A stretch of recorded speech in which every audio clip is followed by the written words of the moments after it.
may yahdihillahu fala mudilla lahu wa may yudlil fala hadiya lahu wa asyhadu an la ilaha illallah wahdahu la syarika lahu wa asyhadu anna Muhammadan abduhu wa rasuluh. Ya ayyuhalladzina amanu taqullaha haqqa tuqatih wa la tamutunna illa wa antum muslimun.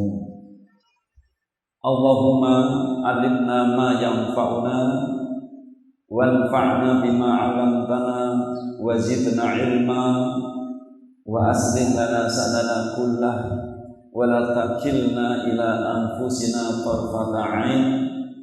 Rabbi zidna ilma warzuqna fahma. Ikhwah wa akhwat, bapak-bapak, ibu-ibu, saudara-saudara dan saudari-saudari sekalian, rahimani wa rahimakumullah. Alhamdulillah, kita bersyukur kepada Allah Subhanahu wa taala atas nikmat yang telah diberikan kepada kita, nikmat sehat, nikmat waktu luang, sehingga kita bisa bermajlis di tempat yang semoga Allah Subhanahu wa taala merahmatinya, dan semoga di majlis ini kita bisa mengambil manfaat yang sebesar-besarnya untuk belajar tentang ilmu-ilmu yang Allah turunkan yang bersumber dari Al-Quran dan Sunnah Nabi Sallallahu Alaihi Wasallam. Kemudian selanjutnya kita akan berbicara tentang pendidikan. Perlu kita ketahui, bapak-bapak, ibu-ibu, saudara-saudari, pendidikan merupakan sesuatu yang sangat penting bagi keberadaan sebuah umat. Baik tidaknya sebuah umat, baik tidaknya peradaban yang ada di muka bumi ini sangat tergantung dari baik tidaknya pendidikan. Kita bisa melihat kondisi masyarakat kita saat ini itu adalah hasil dari pendidikan 10 atau 20 tahun yang lalu. Nah, sekarang kita duduk di sini membahas tentang pendidikan ini, hasilnya tidak bisa kita lihat besok pagi, tidak bisa kita lihat tahun depan, tapi kita akan melihatnya nanti ketika anak-anak kita menjadi orang yang sudah dewasa, memegang peranan di dalam peradaban ini 10 atau 20 tahun yang akan datang. Bisa jadi kita sudah tidak berada di dunia ini ketika hasil dari pendidikan kita ini mulai memunculkan buahnya. Oleh karena itu, kaum muslimin rahimani wa rahimakumullah, jangan main-main tentang pendidikan. Jangan asal copy paste, hanya meniru-niru yang menurut akal kita bagus kemudian kita ikut. Jangan asal karena semua orang mengikutinya, memakainya, kemudian kita memakai. Tentang pendidikan ini ada contoh yang terbaik yang pernah ada di muka bumi ini, yaitu seorang guru terbaik, yaitu Rasulullah Sallallahu Alaihi Wasallam. Setelah itu kemudian ada murid-murid terbaik, hasil didikan dari guru terbaik, yaitu sahabat radhiyallahu anhum. Maka kalau kita ingin menjadikan sebuah peradaban, sebuah generasi yang terbaik pada zamannya nanti, maka kita harus mencontoh generasi terbaik yang pernah ada di muka bumi ini, yaitu generasi sahabat radhiyallahu anhum. Ini adalah sebuah keharusan. Imam Malik bin Anas mengatakan, la yasluha akhiru hadhil ummati illa bima saluha bihi awwaluha. Tidak akan bagus umat ini, tidak akan bagus generasi kita ini, kecuali dengan mendidik mereka dengan cara yang telah membuat bagus generasi sebelumnya. Maka kalau kita ingin menjadikan anak kita menjadi generasi yang bermanfaat bagi umat ini, maka contohlah generasi sahabat radhiyallahu anhum. Mengapa kita harus mencontoh generasi sahabat radhiyallahu anhum? Sebab Nabi Shallallahu Alaihi Wasallam bersabda, khairun nas qarni, tsummal ladzina yalunahum, tsummal ladzina yalunahum. Sebaik-baik manusia adalah generasiku, kemudian yang setelahnya, kemudian yang setelahnya. Maka generasi baik yang terbaik yang disebutkan oleh Nabi Shallallahu Alaihi Wasallam adalah generasi sahabat radhiyallahu anhum, kemudian tabi'un, kemudian tabi'ut tabi'in. Itulah generasi terbaik yang mana kita harus mencontohnya untuk mendidik generasi kita saat ini. Tidak usah mencari yang lain. Dan semua itu ada di Al-Quran dan Sunnah Nabi Shallallahu Alaihi Wasallam. Tidak usah kita mencari-cari yang lain lagi. Semuanya sudah ada karena Islam itu adalah sempurna. Baik, bapak-bapak, ibu-ibu semua, ada hal pertama di dalam pendidikan ini yang perlu kita pahami. Jangan sampai nanti kita salah memahami sehingga ada tumpang tindih dalam pendidikan ini.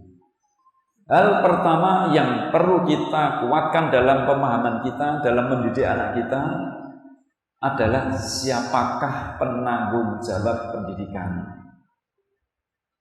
Siapakah penanggung jawabnya?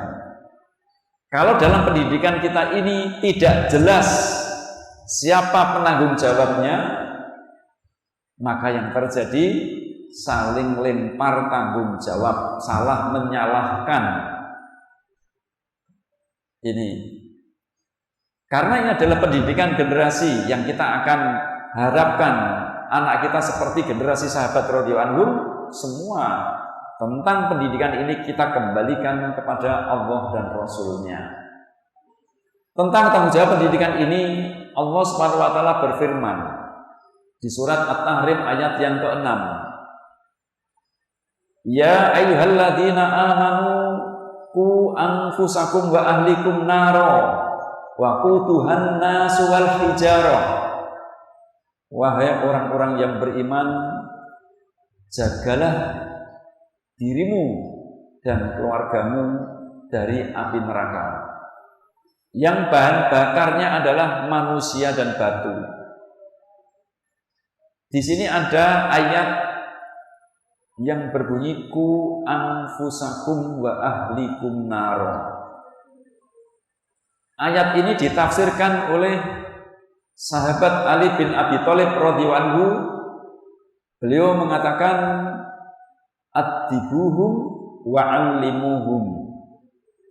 Didiklah mereka dan ajarkanlah mereka ilmu. Ajarkan mereka adab dan ajarkan mereka ilmu. Kemudian sahabat Ibnu Umar radhiyallahu anhu mengatakan tentang ayat ini, Adib ibnak fa innaka mas'ulun anhu yaumal qiyamah. Didiklah anakmu karena engkau akan ditanya tentang pendidikan anakmu pada hari kiamat. Madza adabtah wa madza 'allamtah. Apa yang engkau didikan kepada anakmu dan apa yang engkau ajarkan ilmu terhadap anakmu.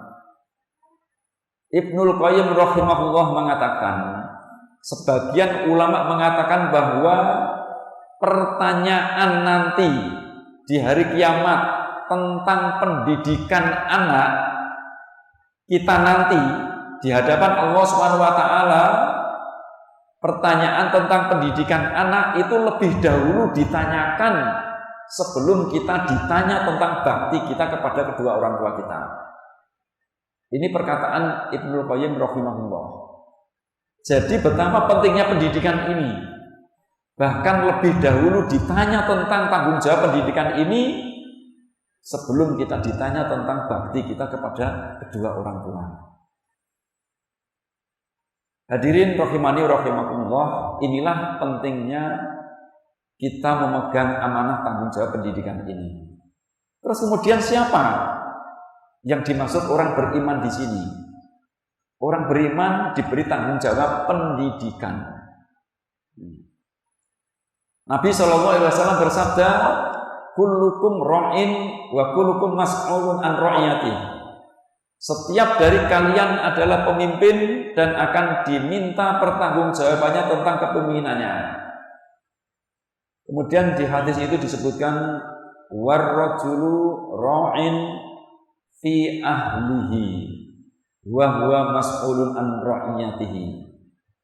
Seorang laki-laki, ayah, abi, seorang suami adalah pemimpin bagi keluarganya dan dia akan ditanya tentang kepemimpinannya.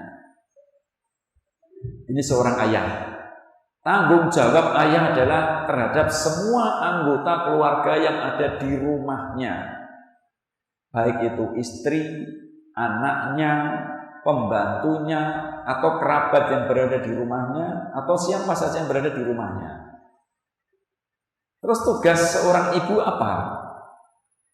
Wal mar'atu ra'iyatun fi baiti zawjiha wa hiya mas'ulatun an ra'iyatiha. Seorang wanita, ibu, umi, istri itu adalah pemimpin bagi rumah suaminya dan kelak akan ditanya tentang kepemimpinannya.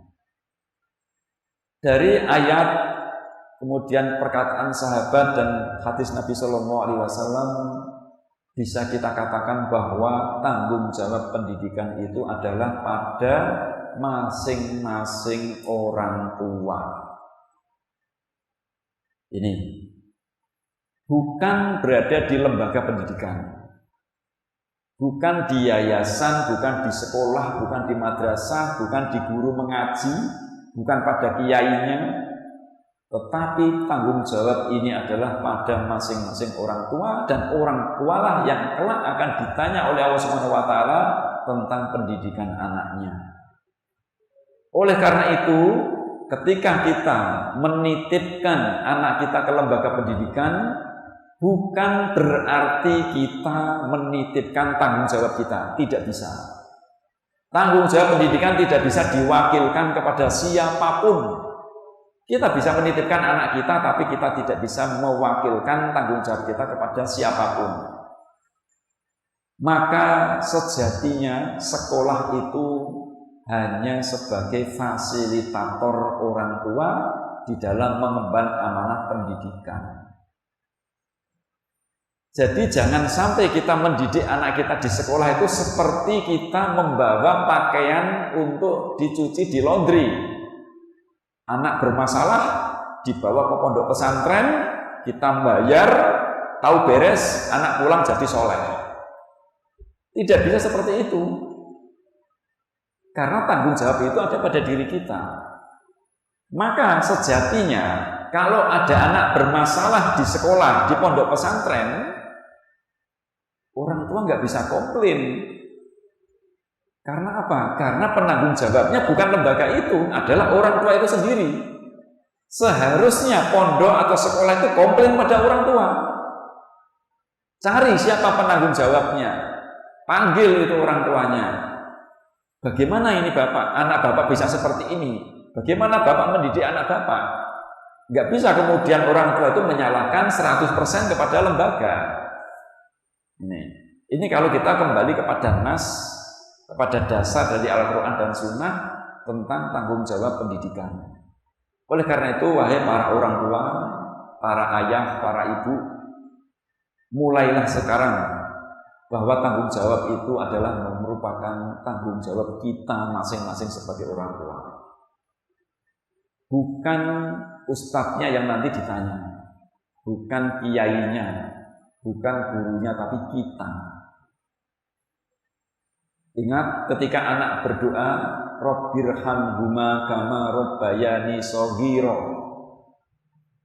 Wahai Rabb kami, rahmatilah, sayangilah mereka berdua sebagaimana mereka menyayangiku waktu kecil. Anak berdoa untuk kedua orang tuanya, tetapi ada syarat kama rabbayani shaghira, ketika mereka mendidikku waktu kecil. Anak kita waktu kecil dididik di mana? Terus doa itu sampainya kepada siapa? Maka sejatinya pendidikan anak ini kesempatan emas bagi kita agar kita mendapatkan jariah dari doa anak-anak kita, mumpung mereka masih kecil. Silakan kalau mereka ingin pergi merantau untuk mulazamah menuntut ilmu setelah mereka balik, setelah tidak menjadi anak, setelah tidak shohir lagi, setelah tidak anak kecil lagi, yaitu setelah balik. Mereka akan merantau kemana untuk menuntut ilmu. Tapi sebelum anak itu balik masih kecil, kita ambil kesempatan itu untuk mendidik mereka. Ini adalah kesempatan emas bagi kita. Ini itu bapak-bapak, ibu-ibu, tentang tanggung jawab pendidikan. Maka kita, walaupun anak-anak kita itu di pondok pesantren, di lembaga pendidikan, itu adalah tetap tanggung jawab kita. Pendidik terbaik anak-anak kita, walaupun anak kita di lembaga pendidikan, tetaplah yang terbaik menjadi pendidik adalah kedua orang tuanya. Walaupun mungkin mendidiknya lewat telepon dengan menanyakan keadaannya, memberikan semangat, mendengar keluhannya, memperhatikan kebutuhannya. Ini termasuk pendidikan. Jangan kemudian kita lepas tangan, semuanya dipasrahkan kepada sekolah atau lembaga. Lembaga atau sekolah bukanlah tempat untuk cucian laundry, tapi mereka adalah tempat mendidik manusia. Ini yang pertama kita perlu ketahui.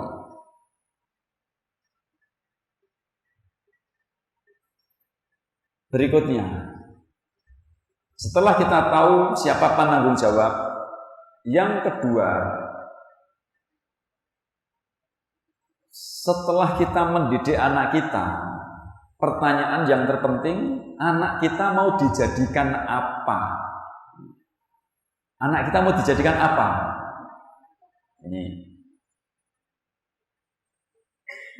Karena tadi disebutkan di awal bahwa generasi terbaik adalah generasi sahabat radhiyallahu anhum, maka kita berharap anak-anak kita nanti bisa seperti bagaimana sahabat radhiyallahu anhum.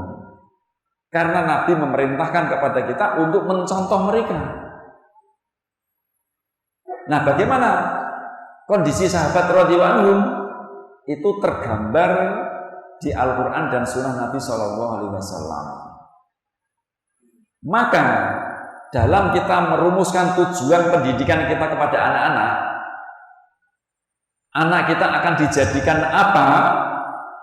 Maka jadikanlah anak kita sesuai dengan tujuan Allah menciptakan manusia. Ingat, anak kita manusia.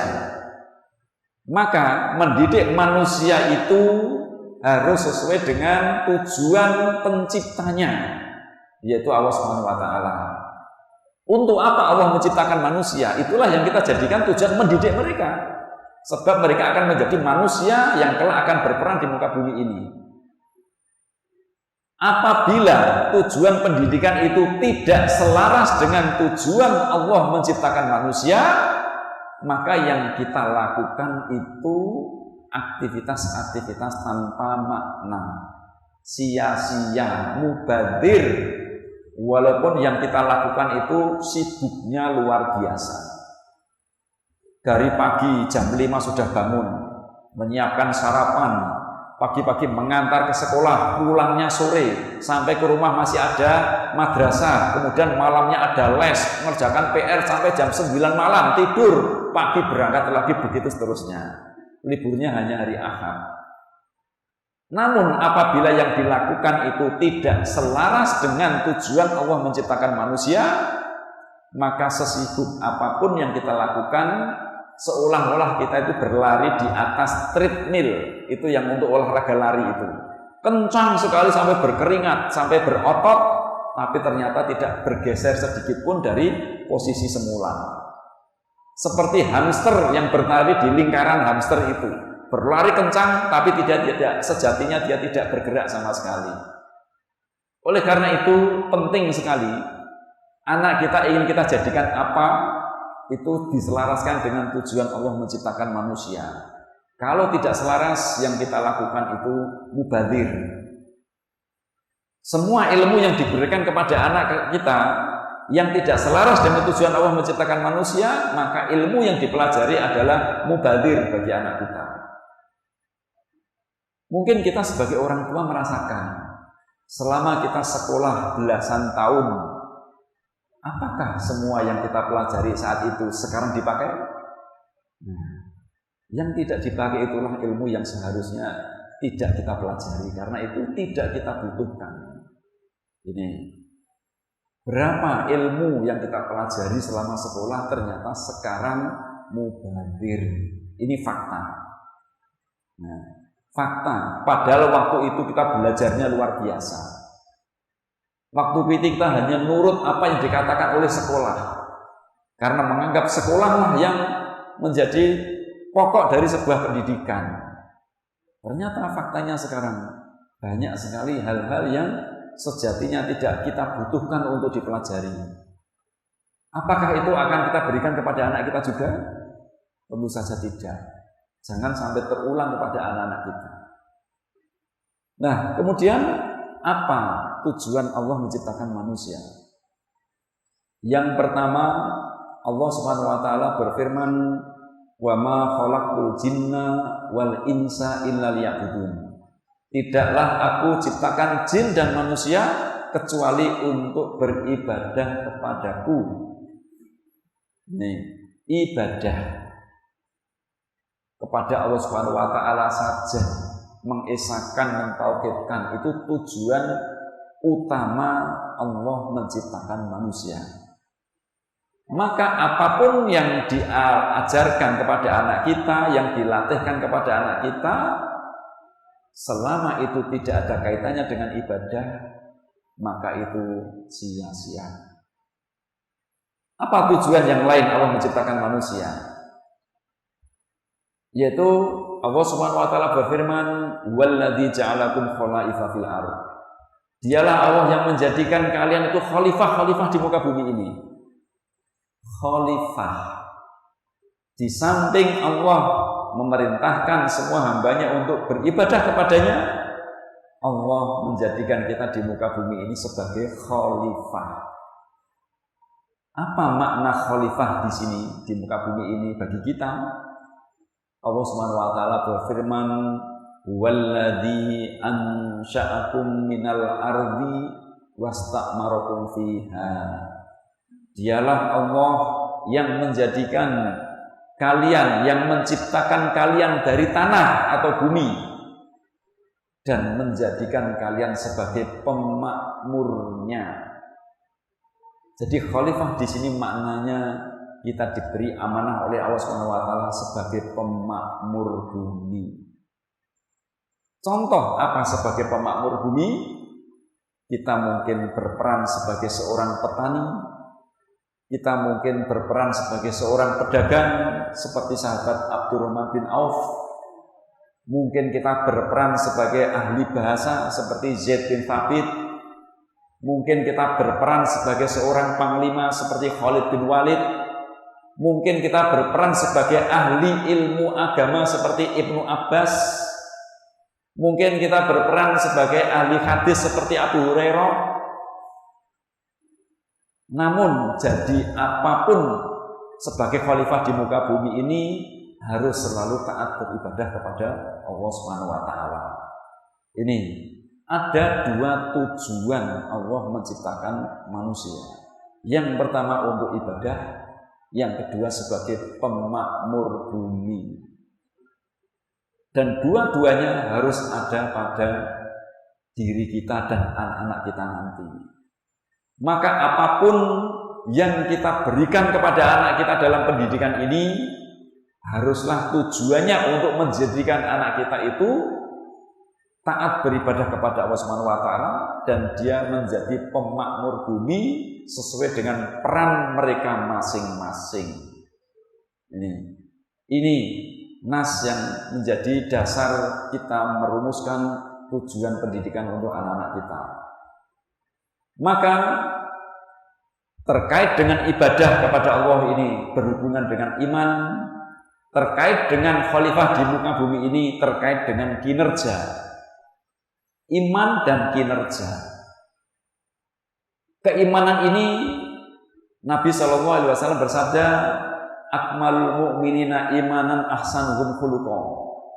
Seorang beriman, orang mukmin yang paling sempurna imannya adalah yang paling bagus akhlaknya. Jadi orang yang beriman itu yang sempurna imannya adalah yang paling bagus akhlaknya, yang paling mulia akhlaknya. Kemudian sebagai khalifah Nabi SAW bersabda, khairun nas anfa'uhum linnas. Sebaik-baik manusia adalah yang paling bermanfaat bagi manusia yang lain. Maka kalau kita perhatikan, kita jadikan anak-anak kita itu harusnya mereka memiliki akhlak yang mulia karena keimanannya kuat. Di sisi lain, anak kita memberikan manfaat kepada masyarakat, kepada umat ini. Itu tujuan kita mendidik anak-anak kita. Ini. Kemudian kalau kita perhatikan terkait dengan ibadah kepada Allah Subhanahu wa taala, ini yang kita sebut dengan istilah karakter keimanan. Bagaimana karakter keimanan anak-anak kita? Sudah tumbuhkan tauhidnya kah? Tauhid rububiyah, uluhiyah, asma wa sifat?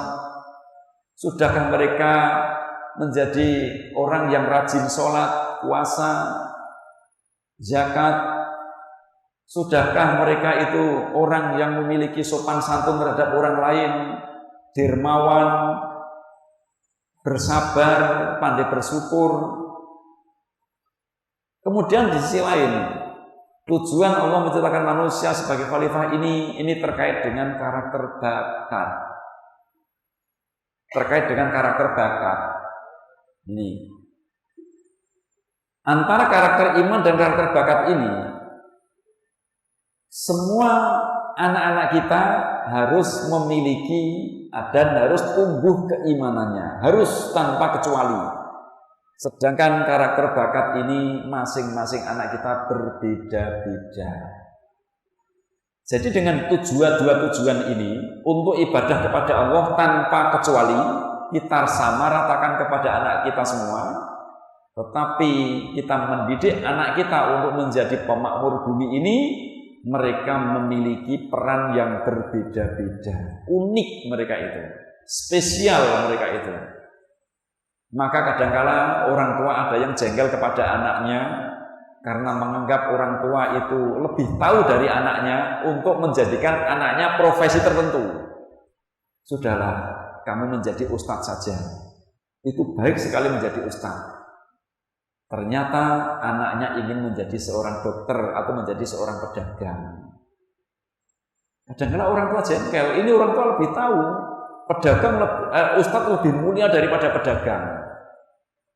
Kalau kita kembalikan generasi sahabat radhiyallahu anhum, ada sahabat yang memiliki profesi sebagai seorang pedagang. Siapa? Abdurrahman bin Auf. Satu sisi ada sahabat yang disebut ulamanya para sahabat, kiainya para sahabat, yaitu Ibnu Abbas. Kita ambil contoh dua orang sahabat. Apakah kemudian Rasulullah SAW akan melebihkan Ibnu Abbas yang ahli ilmu agama lebih mulia dibandingkan Abdurrahman bin Auf? Tidak. Masing-masing memiliki peran yang berbeda. Abdurrahman bin Auf berperan sebagai seorang pedagang, dan dengan berdagangnya itu membantu dan mendukung dakwah Rasulullah SAW. Ibnu Abbas berperan sebagai ahli ilmu agama, juga membantu dan mendukung dakwah Rasulullah SAW. Namun perlu kita ketahui bahwa ternyata Abdurrahman bin Auf itu termasuk 10 sahabat yang dijamin masuk surga. Padahal beliau keilmuan agamanya tidak sehebat yang dimiliki Ibnu Abbas. Mengapa demikian? Karena semua sahabat itu berperan sebagai khalifah, sebagai pemakmur bumi dengan peran yang berbeda-beda. Namun mereka semua itu taat dan tunduk beribadah dengan keimanan yang sangat kuat, semuanya tanpa kecuali. Ini terkait dengan tujuan pendidikan. Kita lihat bagaimana kondisi sahabat radhiyallahu anhum. Terus kemudian untuk menumbuhkan karakter iman ini dan menumbuhkan karakter bakat ini, ada sebuah karakter yang telah Allah berikan kepada setiap anak kita, yaitu karakter belajar. Karakter belajar ini ada dua, yaitu minat atau cinta belajar dan gaya belajar. Anak kita itu harus tumbuh minat belajarnya, tapi kita harus tahu apa gaya belajar anak kita. Minat belajar harus tumbuh kepada semua anak, tetapi gaya belajar kita petakan karena mereka unik. Masing-masing anak berbeda gaya belajarnya. Maka karakter iman harus ditumbuhkan dan karakter bakat gaya belajar ini dipetakan.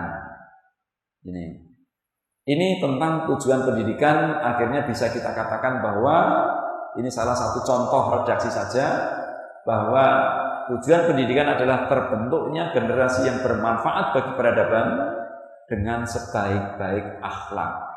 Bermanfaat karena mereka sebagai pemakmur bumi, dengan sebaik-baik akhlak itu karena mereka adalah ahli ibadah kepada Allah Subhanahu wa taala. Mereka memiliki keimanan yang kuat.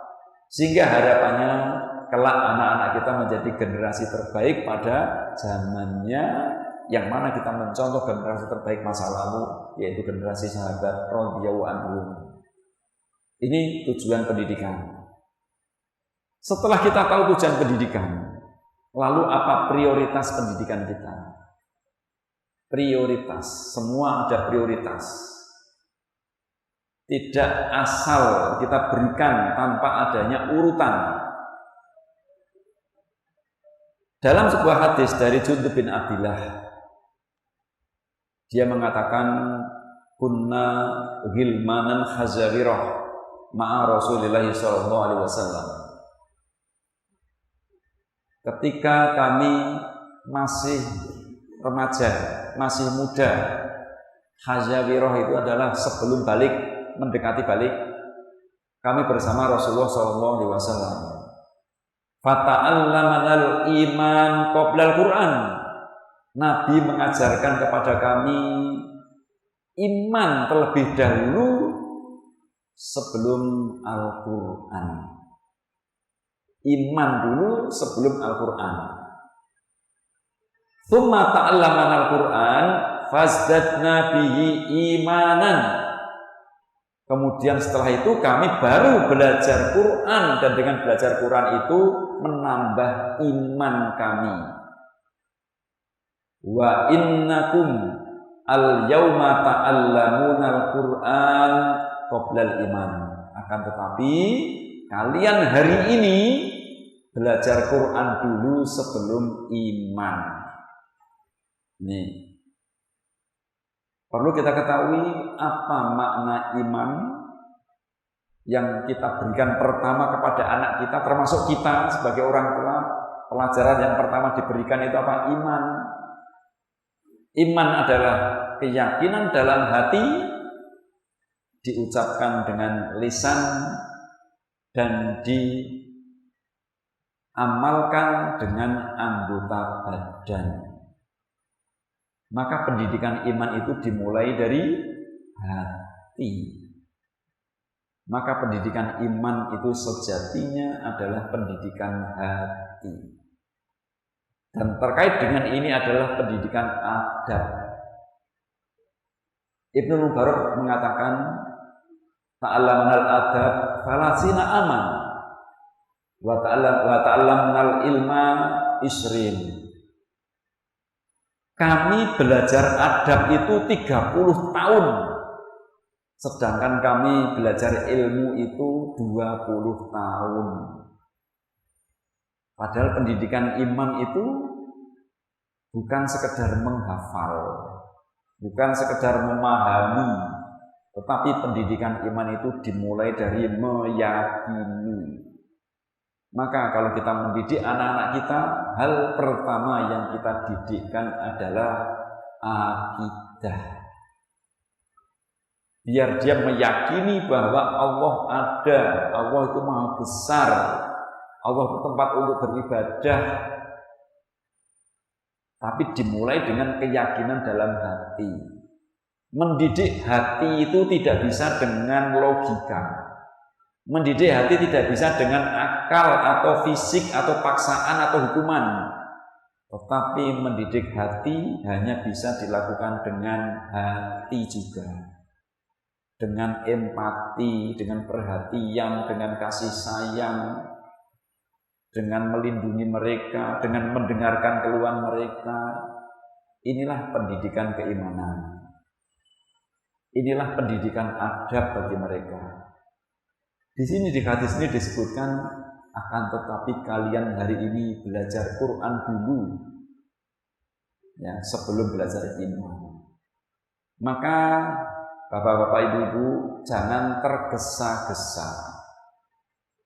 Tergesa-gesa membelajarkan ilmu kepada anak kita sebelum kita tumbuhkan imannya dulu. Jangan tergesa-gesa memberikan ilmu kepada anak kita sebelum tumbuh cinta ilmu. Jangan tergesa mengajarkan, memerintahkan anak kita untuk sholat sebelum tumbuh cinta sholat. Karena Nabi memerintahkan kepada kita, muru auladakum bisolat wa abna'u sab'i sinin.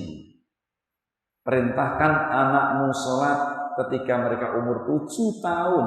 7 tahun baru diperintah. Karena apa? Sebelumnya ditumbuhkan kecintaan terhadap ibadah, yaitu sholat. Seringnya kita langsung memerintahkan anak tanpa ditumbuhkan kecintaannya. Ini pentingnya prioritas pendidikan dan kita harus mengetahuinya. Jangan salah urutan, jangan salah prioritas. Penting sekali ini. Tidak bisa kita asal sembarangan. Aku pengen anak saya 7 tahun seperti Imam Syafi'i hafal 30 juz. Tidak mengapa, tapi tumbuhkan dulu cinta Al-Quran. Sehingga dia dengan senang hati atas kemauan sendiri, atas kesadaran sendiri menghafal Al-Quran. Itu yang dilakukan oleh Imam Syafi'i. Tapi seringnya kita hanya mengcopy casingnya saja. Metodenya tidak kita terapkan. Akhirnya anak kecil dipaksa menghafal, suruh menghadap tembok, dipaksa bermainnya dikurangi. Dengan aturan yang sangat ketat, ingin menjadi seperti Imam Syafi'i. Tapi metodenya salah. Apa yang terjadi? Anak bukannya menjadi cinta Quran. Karena apa? Tidak ditumbuhkan terlebih dahulu, malah dia akan membenci Al-Quran. Karena metodenya salah. Karena salah prioritas. Ini bapak-bapak, ibu-ibu, rahimani rahimakumullah. Setelah itu kita tahu siapa penanggung jawabnya, kita tahu kemudian apa tujuan kita mendidik anak kita, ingin jadikan apa, kita tahu prioritas yang diberikan kepada anak kita. Setelah itu bagaimana metodenya mendidik mereka, metodenya bagaimana. Kita tidak cukup hanya menguasai metode, tapi semua tadi kita perlu harus menguasainya dan harus paham. Nih, metode pendidikan. Bagaimana kita mendidik mereka? Sebuah pertanyaan yang sangat mendasar dan mudah dijawab, tapi sulit dimengerti. Mudah dijawab, sulit dimengerti. Dalam mendidik anak-anak kita, pertanyaannya, siapa yang kita didik? Siapa anak-anak kita? Ini pertanyaan penting. Ya. Sementara ini beredar di masyarakat, ya, ada ungkapan seperti ini. Oh, mendidik anak itu gini. Anak itu seperti kertas putih yang kosong, bersih. Ya, dia akan jadi apa itu tergantung kedua orang tuanya.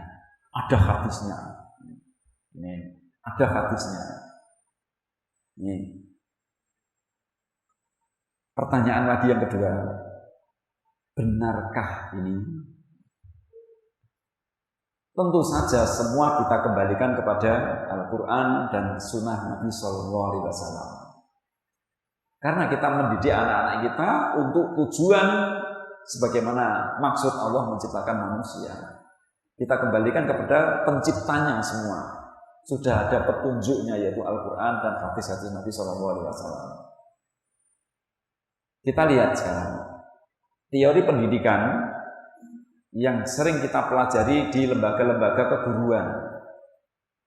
Ada teori yang namanya teori tabula rasa, digagas oleh John Locke tahun 1632 dari Inggris.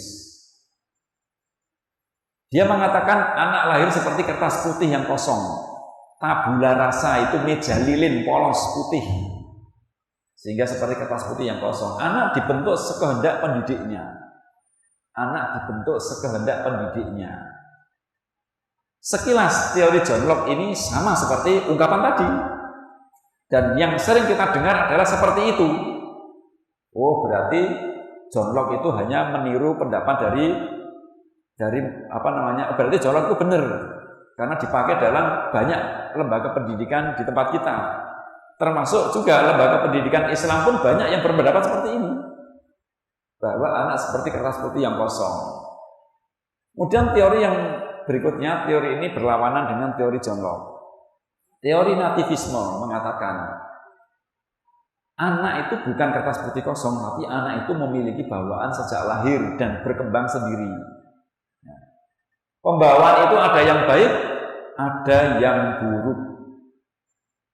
Pendidik tidak kuasa mempengaruhi perkembangan anak. Kira-kira di antara dua pendapat ini mana yang benar? Yang ataskah? Kita cek bagaimana Allah SWT memberikan petunjuk kepada kita tentang metode pendidikan ini tentang anak kita. Ternyata dua pendapat ini salah. Nah, bingung kan? Nah, pertanyaan berikutnya, lalu siapa anak kita? Nah, kalau anak kita siapa? Coba Bapak Ibu semua. Siapakah anak kita? Jawabannya sederhana, anak kita itu manusia. Dan semua tahu, tapi susah dimengerti. Karena anak kita manusia, maka kita kembalikan hakikat manusia menurut Quran dan Sunnah Nabi Sallallahu Alaihi Wasallam. Ini bukan menurut ahli filsafat, bukan menurut orang yang mengandalkan akal, tapi kita kembalikan hakikat manusia kepada Allah dan Rasul-Nya.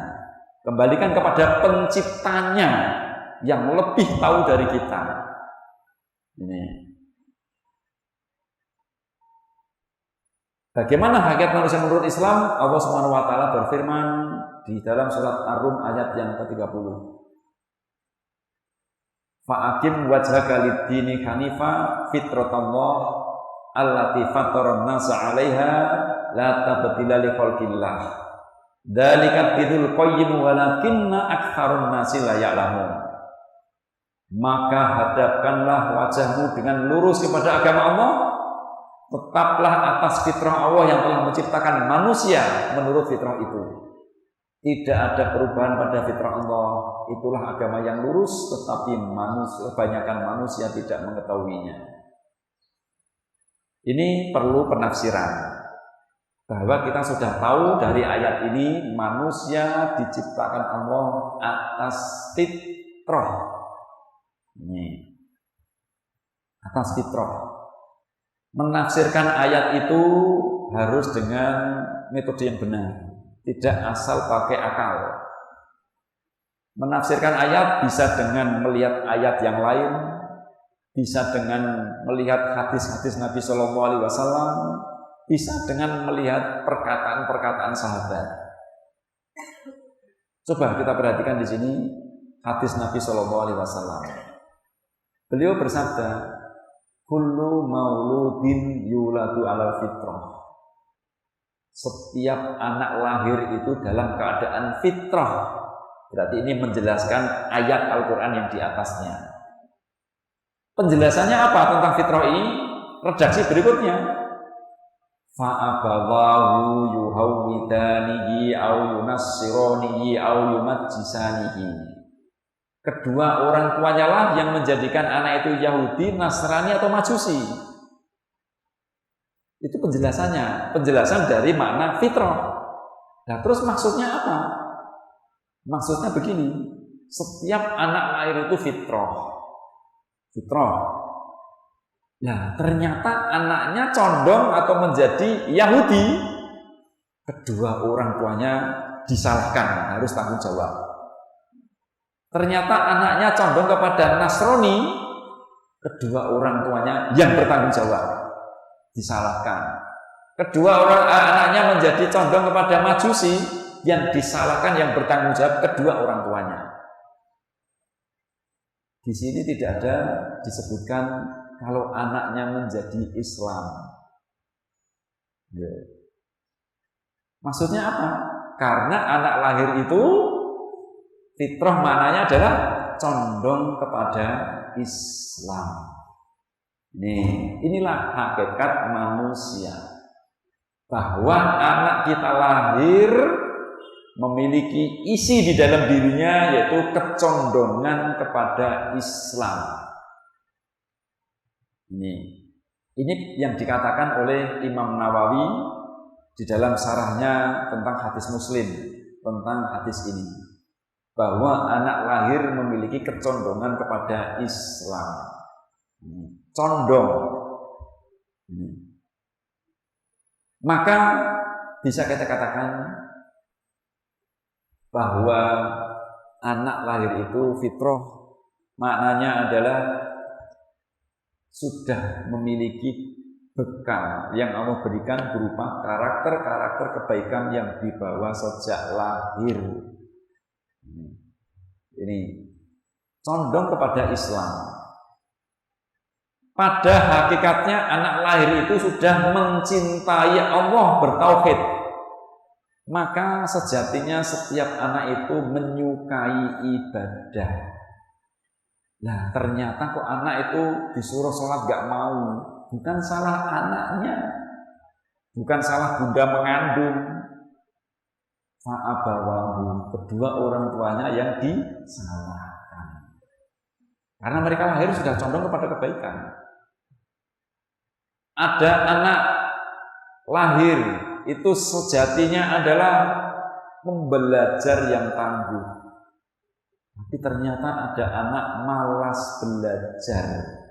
Bukan salah anaknya, tapi salah kedua orang tuanya. Mungkin ada salah asuh sebelumnya.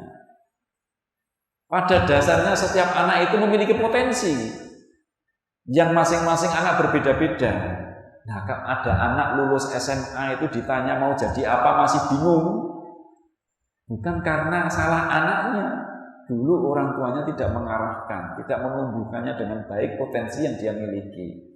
Orang tuanya yang disalahkan. Jadi anak lahir condong kepada kebaikan. Sebagaimana di tafsir Ibnu Katsir disebutkan sebuah hadis qudsi. Inni khalaqtu ibadi hunafa fastalazumus sayatin antinihim. Sesungguhnya aku, yaitu Allah Subhanahu wa taala, menjadikan hamba-hambaku itu condong kepada kebaikan. Hanif. Hanif itu condong kepada tauhid. Hanif condong kepada tauhid. Maka setanlah yang menggelincirkan mereka, yang membelokkan arah ke tauhid itu, sehingga mereka digelincirkan dari agama mereka. Ini kesimpulan kita bahwa anak kita manusia bukanlah seperti kertas putih yang kosong. Ini perlu kita luruskan pemahaman kita ini, karena ini ada dasar nas dari Al-Quran dan Sunnah Nabi SAW, dan juga penjelasan-penjelasan dari ulama-ulama salaf dan penjelasan dari salafus saleh.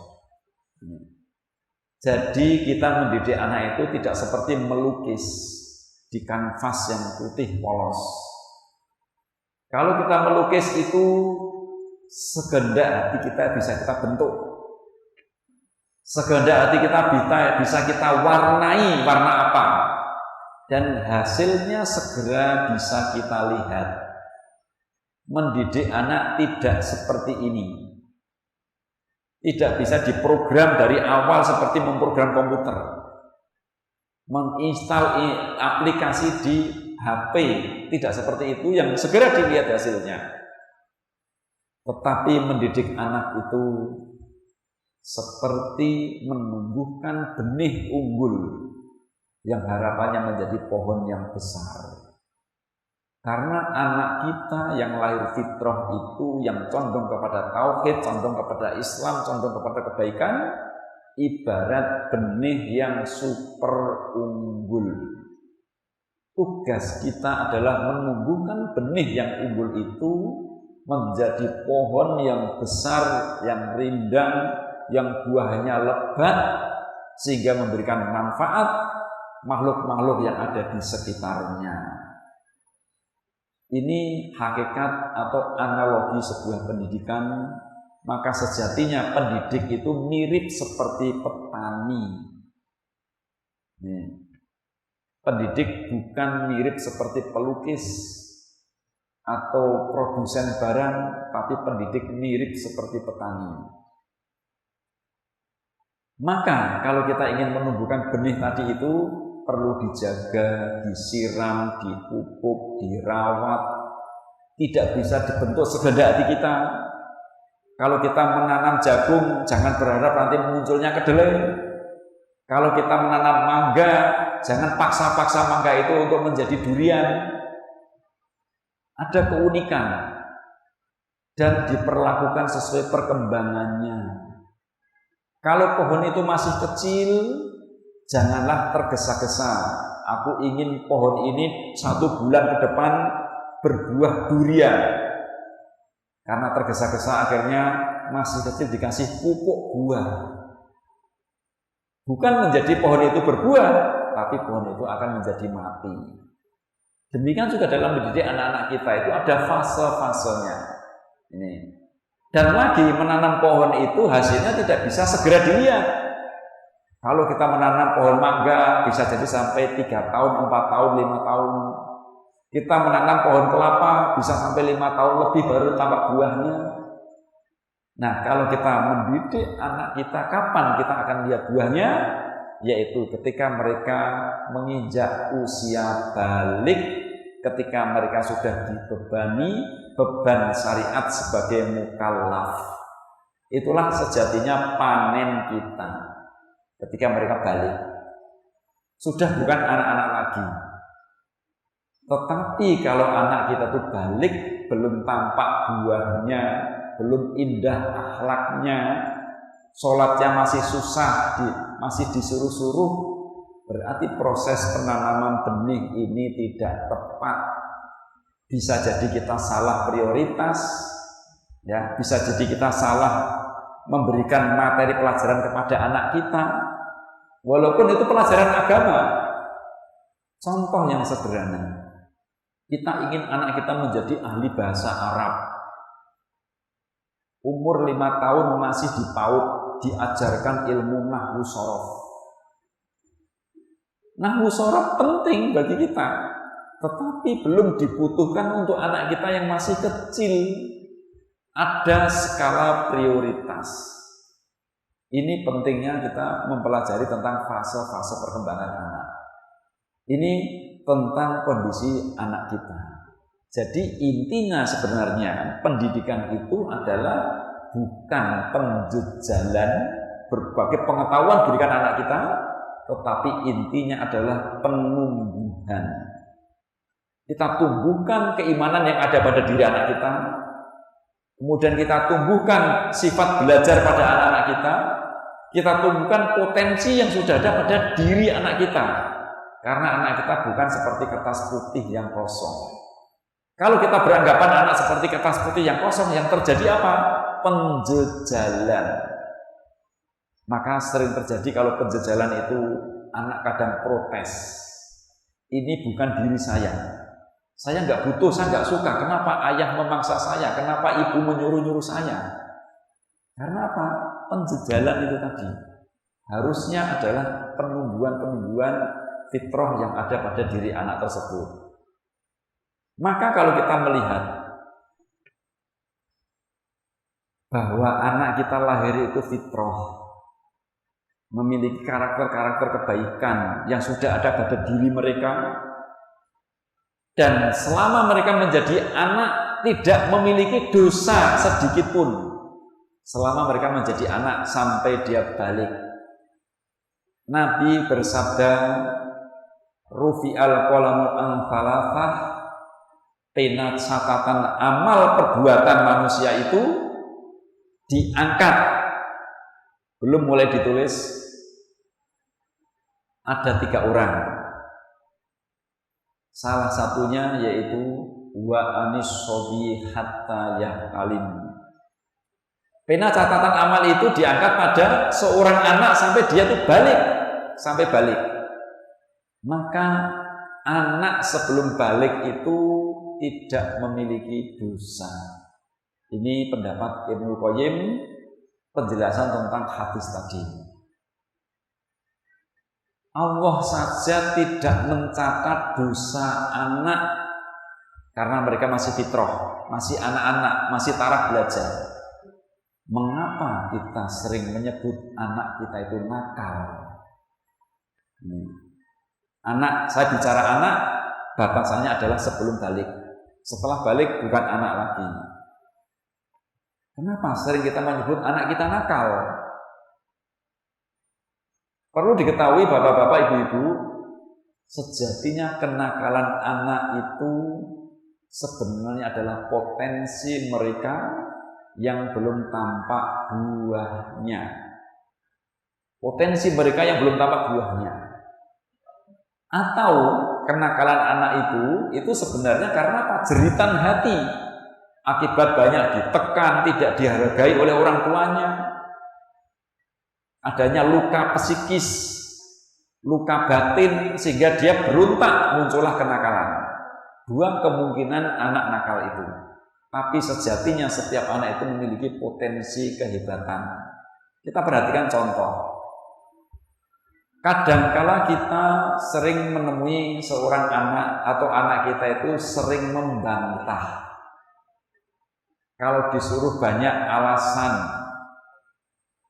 intinya sebenarnya dia nggak mau untuk disuruh. Apakah sifat seperti ini itu dicatat oleh Allah sebagai dosa?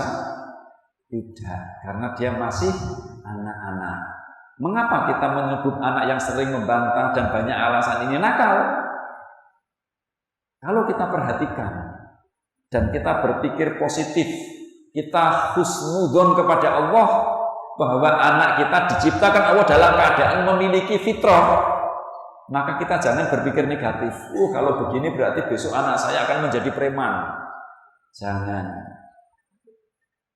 Kita berpikir positif bahwa ini potensi anak kita. Kita katakan kepada anak kita, nak, mudah-mudahan kelak kamu menjadi pemimpin, jadi mudir, jadi manajer, jadi pengusaha. Karena sifat-sifat membantah itu, kalau sudah dewasa digunakan untuk apa? Memimpin. Butuh kekuatan untuk mempertahankan prinsip. Kalau orang tidak kuat dalam mempertahankan prinsip, menjadi seorang pemimpin, ada musuh datang, permisi, saya ingin merebut negeri Anda. Oh, nggak apa-apa, silahkan. Nggak bisa. Ini butuh orang-orang yang kecilnya mereka itu kuat untuk mempertahankan pendapatnya, yaitu muncul pada diri anak-anak suka membantah. Nih, contoh lagi. Ada anak itu kalau pulang sekolah, sepatunya dilepas, tas dilepas, dilempar ke rumah, dia keluar rumah, pergi entah kemana, nanti pulang menjelang maghrib. Kadang orang tua itu jengkelnya luar biasa. Ini anak ini bandelnya luar biasa. Enggak mau di rumah, enggak mau bantu ibunya, main keluar saja. Kita harus husnudzon kepada Allah, berpikir positif kepada Allah, bahwa Allah menciptakan anak kita itu fitrah. Mereka belum punya dosa. Maka kita doakan kepada anak-anak kita, nak, mudah-mudahan kelak kamu menjadi ahli di bidang humas, menjadi relator, mediator. Coba bayangkan kalau humas itu hanya di rumah terus, nggak akan berhasil. Ini bahwa mereka semua hebat, anak-anak kita. Hebat, cuma hebatnya unik. Jangan bandingkan dengan yang lain. Kita bicara anak-anak. Ada anak yang banyak bicara, cerewetnya luar biasa. Ngomong terus. Di dalam mobil pergi itu apa saja itu disebut. Pertanyaannya aneh-aneh. Kalau cerita banyak ditambah-tambahi. Cerewetnya luar biasa. Sampai orang tuanya pusing, ini bagaimana? Sampai datang kepada seorang psikolog, bagaimana agar anak saya tidak cerewet? Kita nggak usah pusing. Itu anak, mereka nggak punya dosa. Kita doakan, kita berpikir positif pada Allah SWT bahwa anak kita itu fitrah. Nak, mudah-mudahan kalau kamu menjadi dai, nak, menjadi dosen, menjadi guru, trainer. Coba kalau dai nggak banyak bicara, ya diem aja. Bagaimana maklunya bisa paham? Dosen cuma diam di depan mahasiswanya, nggak bisa. Itu potensi mereka sebenarnya. Selanjutnya, anak suka melamun, ya sukanya mikir, bengong, kalau bicara memandang ke langit, duduk merenung, uminya khawatir. Jangan banyak melamun, nak, nanti kamu bisa kesurupan. Udah sana main sama temenmu, nggak mau, aku pengen di sini aja. Kita nggak usah panik, itu anak. Doakan saja, oh nggak apa-apa, nak, mudah-mudahan kelak kamu jadi perumus visi misi, ya, menjadi konseptor, menjadi ahli desain, menciptakan sesuatu yang sebelumnya tidak ada. Kan butuh banyak melamun. Coba perumus visi misi pasti melamun, saya yakin. Nggak mungkin perumus visi misi itu main kemana-mana, ngomong terus, nggak mungkin. Pasti butuh mikir, melamun. Itu mungkin potensinya waktu kecil seperti itu. Nih, ada lagi anak sering merusak mainan. Umi, aku pengen beli mobil-mobilan itu, Mi. Mana, nak? Ini, mahal sekali, nak. Aku pokoknya pengen itu, Mi. Itu bisa jalan sendiri, bisa pintunya buka, ada sayapnya, bisa nutup sendiri. Tapi mahal, nak. Aku pengen itu, Mi. Hutang uminya. Nah, dibelikan. Sampai rumah dibongkar. Jengkel uminya itu. Nah, ini mahal, nak. Tadi umi itu hutang. Anaknya diam saja itu. Dalam hatinya mengatakan, yang pengen mainan umi apa aku? Dalam hati anak mengatakan, nah ini kesenangan saya membongkar ini. Kita nggak usah panik. Doakan saja, nak. Nah, mudah-mudahan kelak kamu menjadi teknisi. Ya, walaupun sekarang hanya bisa bongkar, bisa masangnya besok kalau kamu sudah dewasa. Ini ada lagi anak yang suka pemalu, main sendiri di kamar. Didatangi temannya, diem saja. Akhirnya banyak sekali pertanyaan ibu-ibu. Bagaimana menghilangkan rasa malu pada anak saya? Saya malah bilang, nanti kalau malu-maluin gimana? Bukan menghilangkan rasa malu, tapi bagaimana kita menyikapi sifat malu anak ini. Karena ini potensi dia. Kita doakan kelak mudah-mudahan dia menjadi ahli hadis yang meneliti hadis di dalam ruangan. Ya, dia menjadi ilmuwan, peneliti di laboratorium, administrator yang kerjanya di depan komputer, tidak banyak ketemu orang. Ini kalau ilmuwan peneliti di laboratorium sukanya jalan-jalan, ya penelitiannya bisa meledak semua nanti. Ini ada anak yang suka coret-coret tembok, ya dengan model cat apapun muncullah warna yang ada di pensil anak-anak kita. Anak kita punya pensil 24 warna, maka ada 24 warna pada tembok kita. Sampai semuanya rata, sampai warna aslinya kadang-kala hilang. Kita nggak usah khawatir, doakan saja nak, mudah-mudahan kelak kamu menjadi desainer. Ya, menjadi perancang busana, menjadi arsitek. Ini. Terus kemudian ada juga anak yang kadang-kala cengeng, mudah tersinggung. Sedikit-sedikit nangis. Dia berjalan di jalan, tetangganya menyapa, mau kemana nak? Nangis, dikira dimarahi. Main apa gitu, ada orang nyapa, nangis lagi. Apalagi dimarahi, tambah nangis lagi. Akhirnya ada ibu-ibu banyak bertanya bagaimana biar anak tidak cengeng, biar dia mandiri, hatinya besar. Gak usah dihilangkan, itu potensi dia, gak usah khawatir kita. Karena mereka semua fitrah. Doakan saja dia menjadi psikolog guru TK yang hatinya peka. Cengeng itu pertanda perasaannya peka, empatinya tinggi. Maka kalau ngajar TK sabar sekali dia itu. Coba bayangkan kalau anak sering bantah, banyak alasan jadi guru TK, habis anaknya itu. Ini peran-peran unik mereka. Yang waktu kecilnya seperti ini, seperti kenakalan, padahal itu potensi. Ada anak suka dimanfaatkan temannya. Dikasih makanan sama uminya. Ini nak makananmu. Iya terima kasih umi, main. Sebentar dia datang lagi. Umi minta lagi umi. Lah yang tadi saya berikan ke teman saya. Oh ya ini gak apa-apa, kamu baik dermawan. Pergi, kembali lagi. Ini minta lagi, yang tadi teman saya yang satunya lagi. Dikasih lagi, ya nggak apa-apa. Terus kemudian kembali lagi, yang ini ada teman satu lagi yang belum. Dia nggak kebagian dan dia nggak menyesal. Ini ada seperti itu. Ada juga anak yang dibully itu menikmati. Ada itu, tenang aja dibully. Ya. Yang ribut orang tuanya. Ini dimarah-marah, kamu gimana? Harus kamu lawan, harus kamu gini. Ya, dia tenang saja, saya menikmati kok dibully kok. Dimanfaatkan temannya, dipalak, diminta uang, oke saja karena sifatnya suka dimanfaatkan teman, suka melayani orang, senang melayani orang gitu. Nah ini sebagai tepat sekali dia menjadi relawan, petugas sosial, menjadi perawat yang sifatnya suka mendahulukan orang lain. Ini waktu kecilnya seperti itu. Ini. Kemudian ada anak yang terlalu khawatir, penakut. Kalau mau tidur, sandal-sandal di depan rumah dimasukkan semua karena takut hilang. Nah, ini ada orang pakai motornya abinya, padahal pinjam. Dia lihat dikira dicuri, khawatir motor abinya hilang. Ada orang pakai baju kembar sama uminya, dikira baju uminya diambil. Takutnya luar biasa. Ini tampak pada orang dewasa, kunci sepeda motornya biasanya double.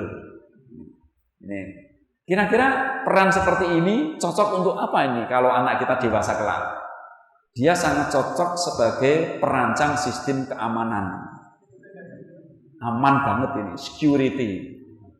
Perancangnya.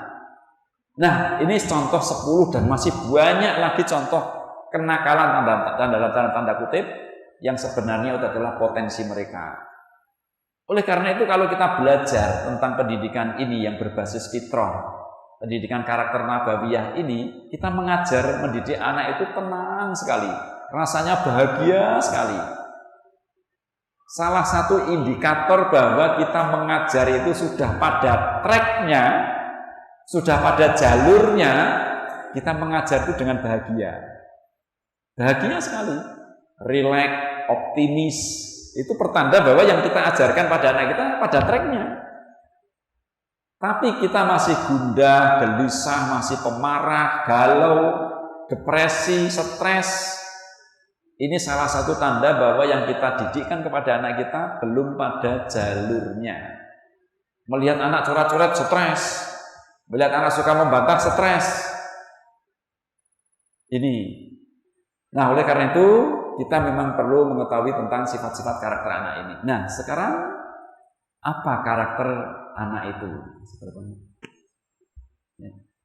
Apa karakter anak itu?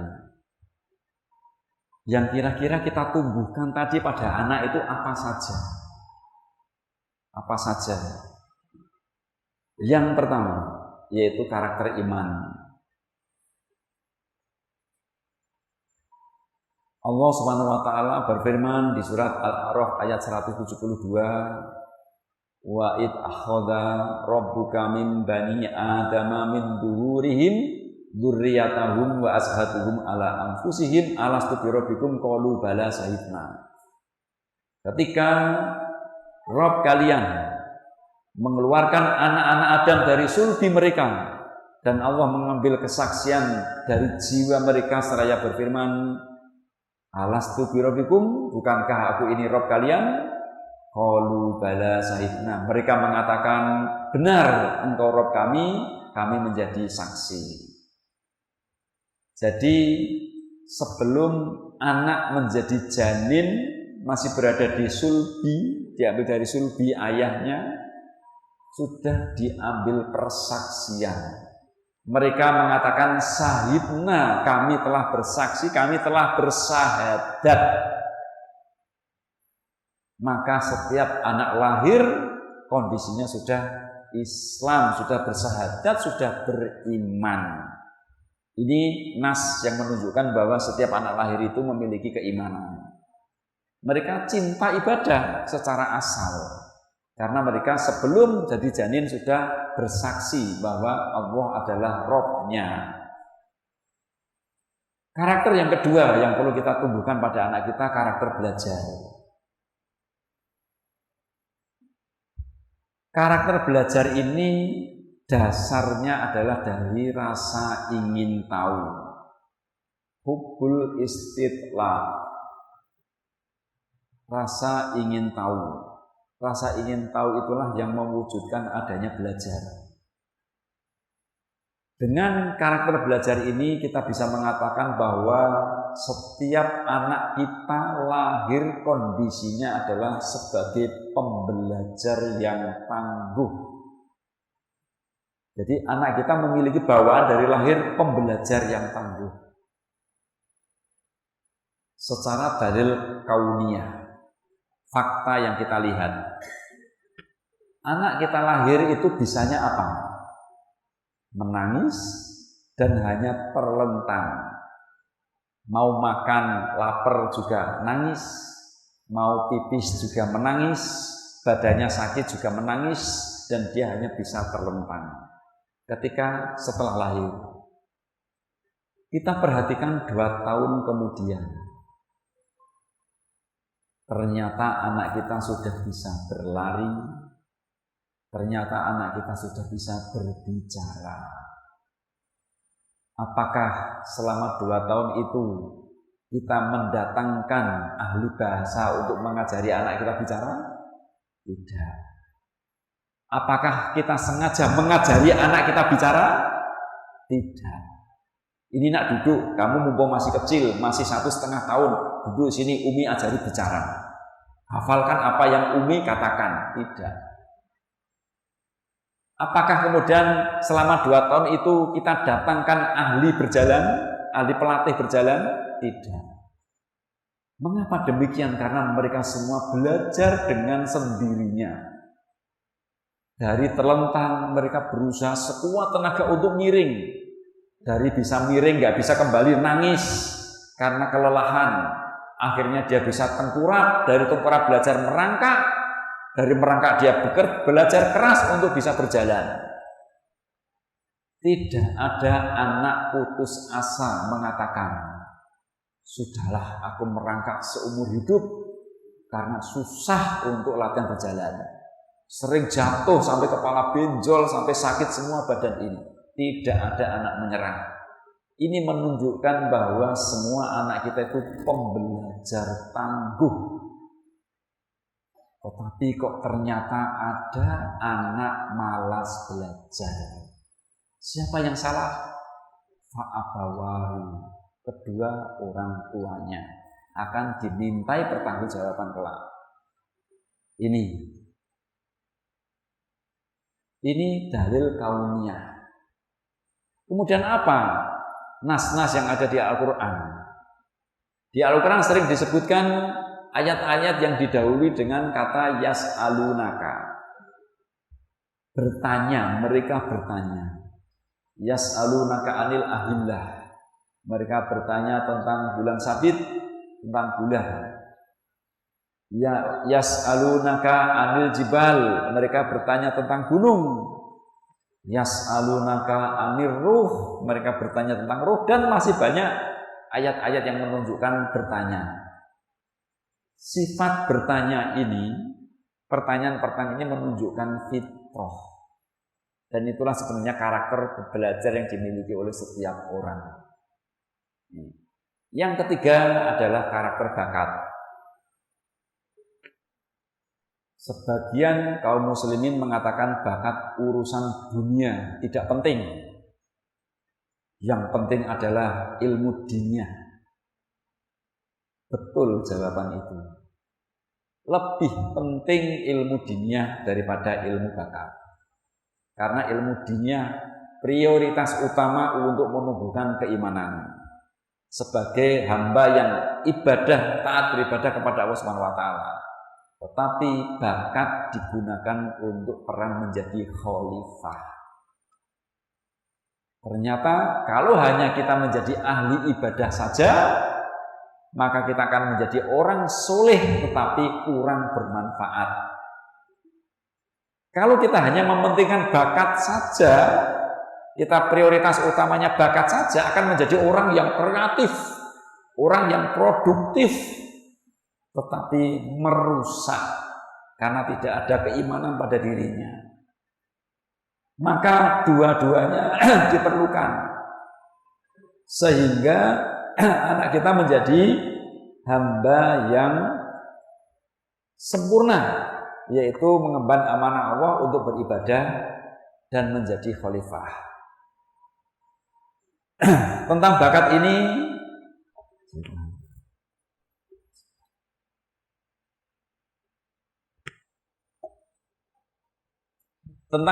ini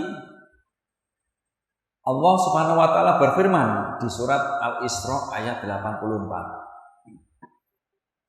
Qul kulli ya'malu ala syakilatihi farabbukum a'lamu biman huwa ahda sabila.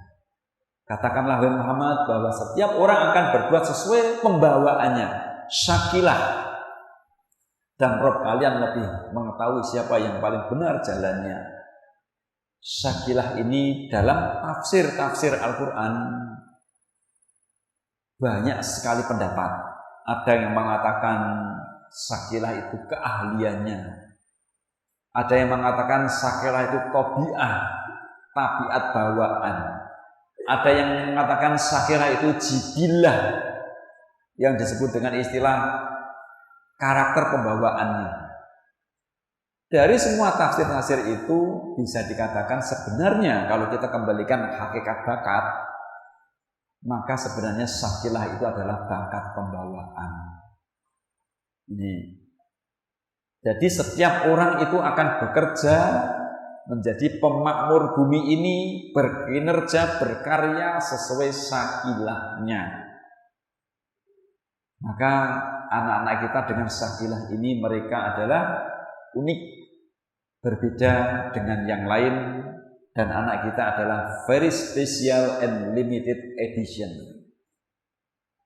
Karena syakilah ini bawaan dari lahir, maka anak tidak mau dibandingkan dengan orang lain.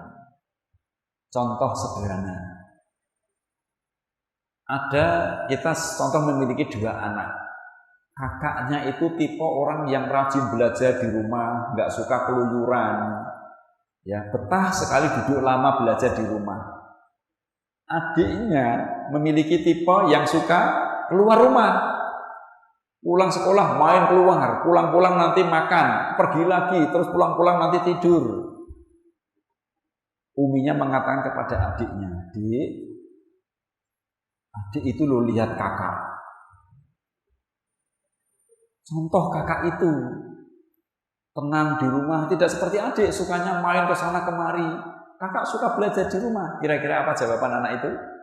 Walaupun dia nggak berani mengatakan, dalam hatinya mengatakan, aku beda dengan kakakku. Pengakuan dalam dirinya sebenarnya ada.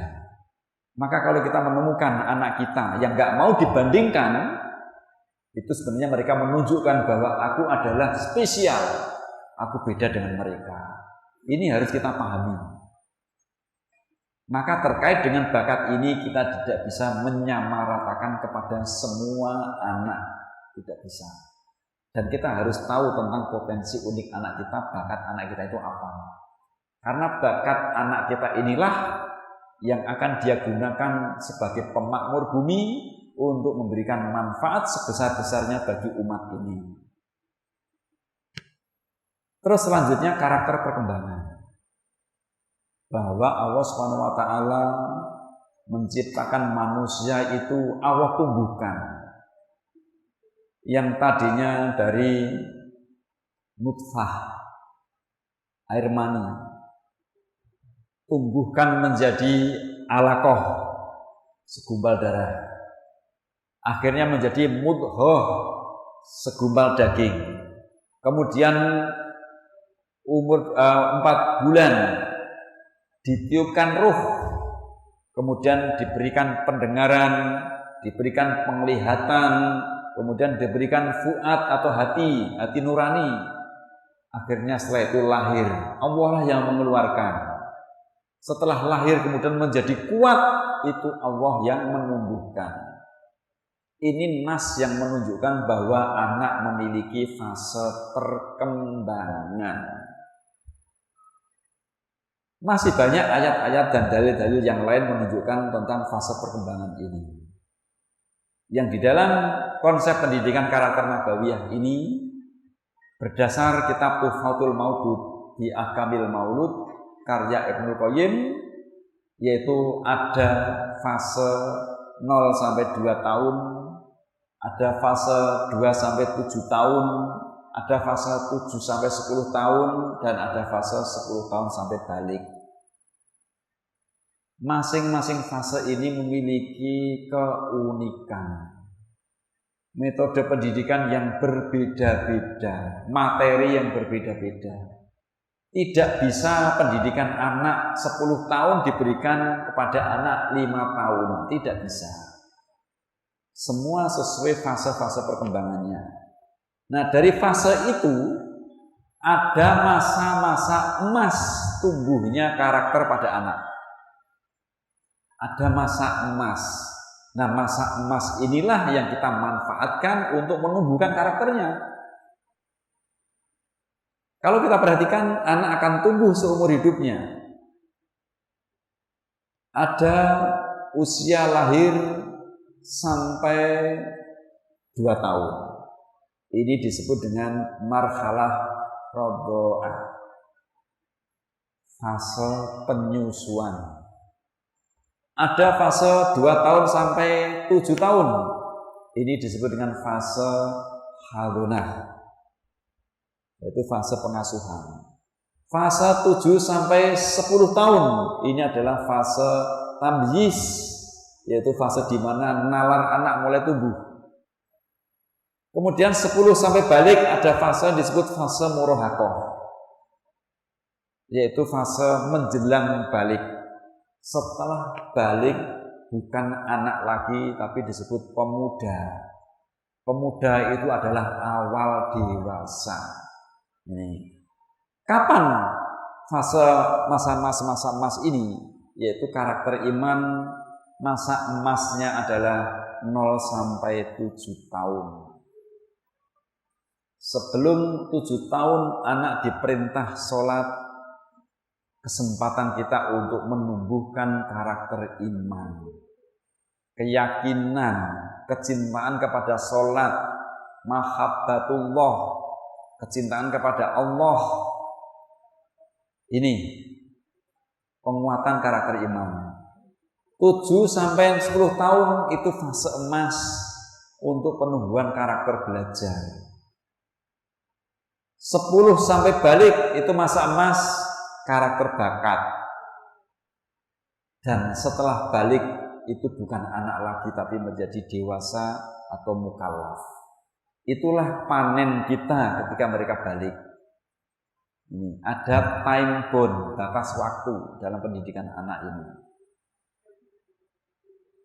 Nah, masing-masing fase ini, masing-masing masa emas ini metodenya berbeda-beda. Sekarang kita bahas yang pertama.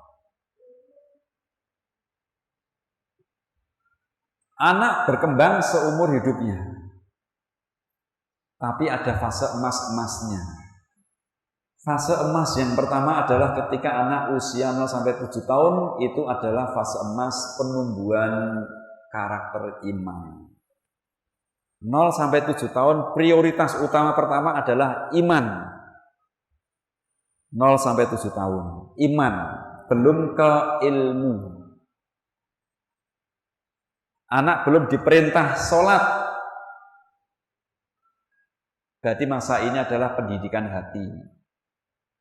Bagaimana Nabi SAW itu mendidik anak kecil, yaitu menumbuhkan karakter keimanan mereka? Banyak hadis disebutkan, ada kurang lebih 33 hadis tentang muamalah Nabi SAW dalam mendidik anak-anak kecil usia 0 sampai 7 tahun. Saya akan mengambil satu hadis saja. Kita ambil faidah dari sebuah hadis ini. Bagaimana Nabi menumbuhkan karakter iman kepada seorang anak kecil. Suatu ketika Nabi SAW itu ingin mengimami sholat, akan mengimami sholat. Beliau mengajak salah satu cucunya, Hasan atau Husain. Kemudian beliau menuju ke depan shaf untuk mengimami sholat. Cucunya tadi itu ditaruh di sebelah beliau. Kemudian beliau takbiratul ihram, Allahu Akbar. Dan beliau sholat sebagaimana beliau sholat seperti biasanya.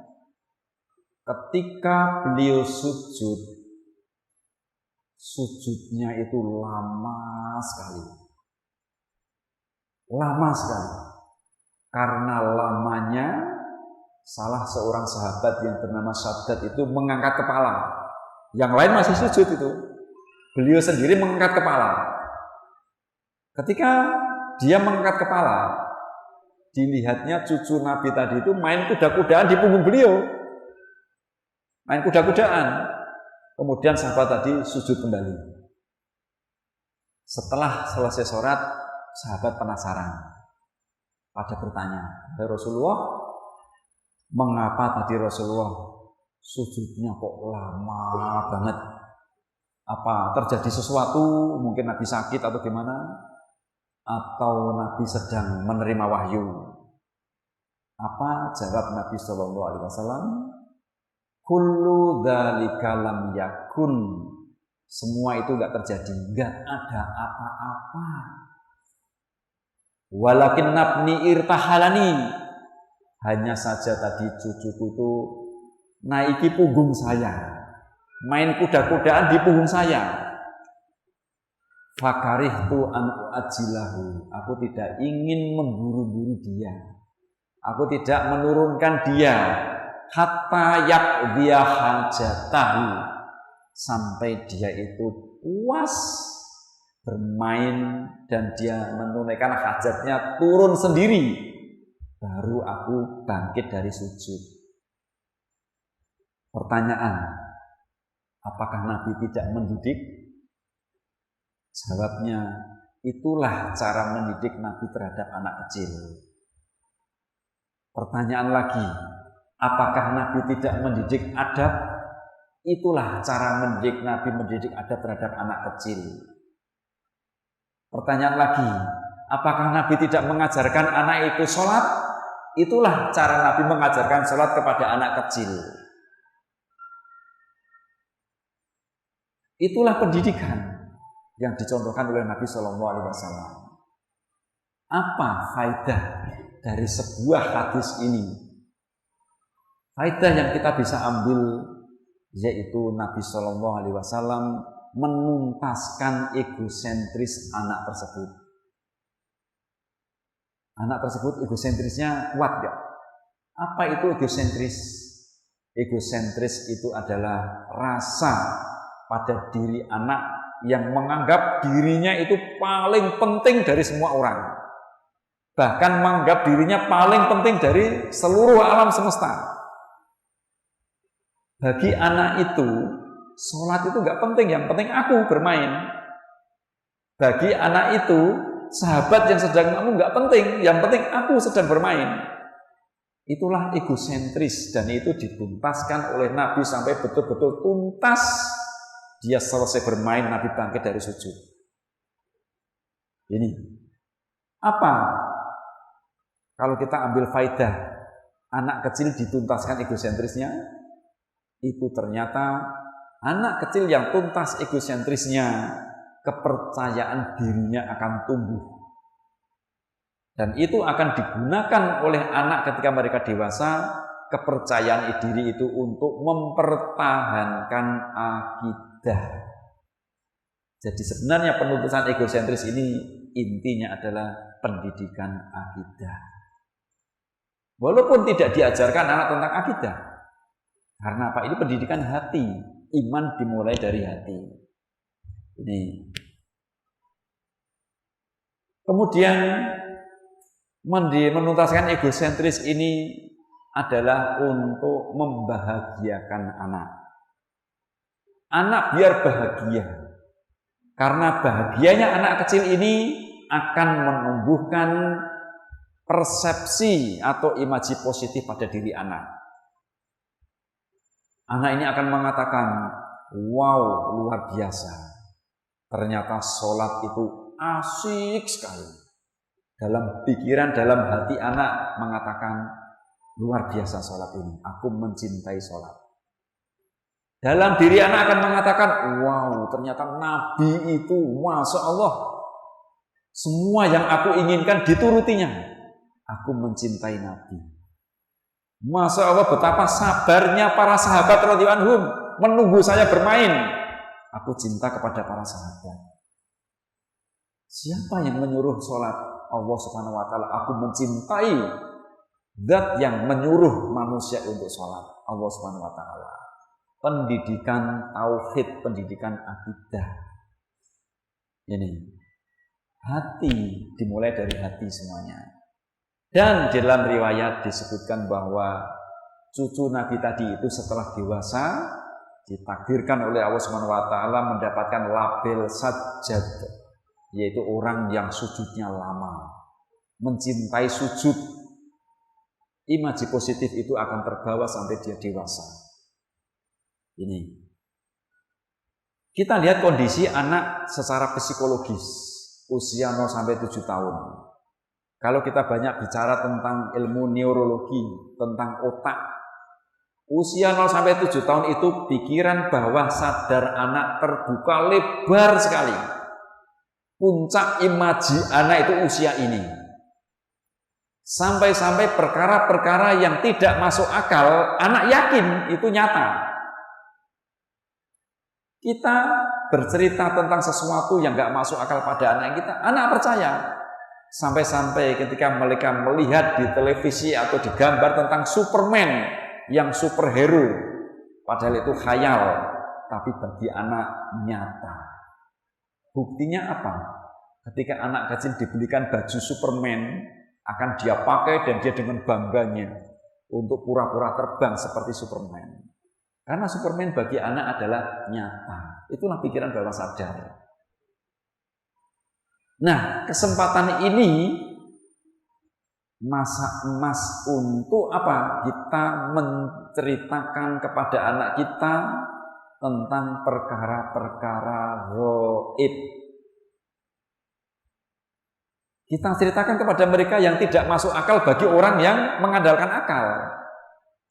Apa perkara-perkara Hud itu yang disebutkan dalam rukun iman? Jadi pendidikan 0 sampai 7 tahun ini adalah pendidikan tentang rukun iman sebenarnya. Materinya apa? Rukun iman. Targetnya apa? Menjadikan anak mencintai dan percaya bahwa Allah itu ada. Menjadikan anak meyakini bahwa malaikat Allah itu ada, Rasul Allah itu ada, kitab-kitab Allah itu ada, surga itu ada, takdir Allah itu ada. Dan anak, harapan kita meyakini 6-6-nya itu, walaupun anak tidak hafal apa itu rukun iman. Karena yang kita tanamkan pada diri anak adalah keyakinan, bukan sampai kepada lisan atau kepada hafalan dan sebagainya. Mereka belum tamyiz. Ini contoh Nabi SAW dalam mendidik anak kecil, belum lagi hadis-hadis yang lain. Ketika ada anak kecil nangis di masjid dan Nabi sedang mengimami sholat, apa yang dilakukan oleh Nabi SAW? Yang tadinya Nabi ingin memperpanjang sholat beliau, karena ada anak nangis, Nabi memperpendek sholat beliau. Karena apa? Nabi menghargai hak anak untuk menangis. Karena menangisnya anak itu adalah penuntasan egosentris dia. Aku paling penting, semuanya kok pada sholat, perhatikan aku. Bukan anak yang dimarahi oleh Nabi. Dan bahkan Nabi pun juga tidak memarahi ibunya. Nabi khawatir ibunya terkena fitnah. Dalam sholat dia terganggu gara-gara anaknya menangis, maka Nabi mempercepat sholatnya. Ini bukan berarti Nabi tidak mendidik anak itu. Inilah Nabi mendidik anak kecil. Terutama dalam hal ini adalah kecintaan mereka kepada Islam, kecintaan mereka kepada Allah, kecintaan mereka kepada ibadah, sholat dan sebagainya. Ini. Maka wahai para ayah, para bunda, abi, umi, anak-anak kita yang masih TK, masih PAUD, contohlah Nabi. Janganlah kita tergesa-gesa untuk segera memberikan ilmu sebelum kita menumbuhkan pada diri anak kecintaan kepada ilmu. Sebelum tumbuh keyakinan akidah mereka bahwa Allah itu ada, Allah Maha Besar. Nah, bagaimana metode kita yang sekarang zaman ini kita mendidik anak-anak kita tentang akidah ini, yang usianya TK atau PAUD itu, kita kenalkan anak kita dengan ciptaan Allah yang ada di alam semesta ini. Ketika kita mengajak anak kita ke pantai dan mereka senang-senangnya bermain air di laut, kita tanya kepada anak kita, "Nak, tahukah kamu siapa yang menciptakan air ini?" Kalau anak tidak tahu, kita katakan, yang menciptakan air ini Allah. Enggak masuk akal kan? Karena itu perkara gaib. Tapi anak yang usia ini akan percaya. Maka dalam hati tidak, wow, airnya saja begitu indahnya, aku senang sekali. Berarti Allah itu luar biasa. Dalam dirinya tertancap Allah itu luar biasa. Akidah. Ketika anak makan makanan yang dia sukai, kita ajak berdialog. Nah, siapa yang memberi makan kita? Oh, kita dikasih makan, dikasih sama Pak D, sama Budi, sama Paman. Terus Paman dari mana? Oh, dari penjual ini itu. Penjual dari mana? Dari tukang masak. Tukang masak dari siapa? Dari pohon, dari ini. Siapa yang menciptakan pohon? Yang menciptakan pohon adalah Allah. Dia akan merasakan nikmatnya makan. Ternyata makan itu adalah dari Allah SWT. Muncul keyakinan pada dirinya, Allah itu yang memberi rezeki. Ini terkait dengan tauhid rububiyah. Inilah, maka kita jangan tergesa-gesa. Kalau ternyata anak kita usia 5 tahun sudah tumbuh kecintaan, yakin tentang adanya Allah dan rukun iman itu diyakini semuanya, sehingga 5 tahun dia meminta untuk menghafal Quran, itulah karunia dari Allah Subhanahu wa taala. Kita ajari mereka menghafal walaupun belum 7 tahun. 5 tahun sudah tumbuh cinta sholat, cinta masjid. Dia merasa senang dengan masjid. Imaji positif tentang masjid luar biasa. Bahwa di masjid aku bisa bermain, aku bisa ini, bisa itu, nggak ada orang marah. Ternyata masjid tempat luar biasa. Aku cinta sholat. 5 tahun minta sholat, ajari sholat. Walaupun perintah sholat itu 7 tahun, tapi anak sudah memintanya. Tapi kalau sampai umur 7 tahun, ternyata kecintaan itu belum tumbuh, tumbuhkan terlebih dahulu, karena itu prioritas utama. Setelah tumbuh, baru kemudian kita ajari mereka sholat untuk melaksanakan sholat. Ini prioritas pendidikan, usia 0 sampai 7 tahun.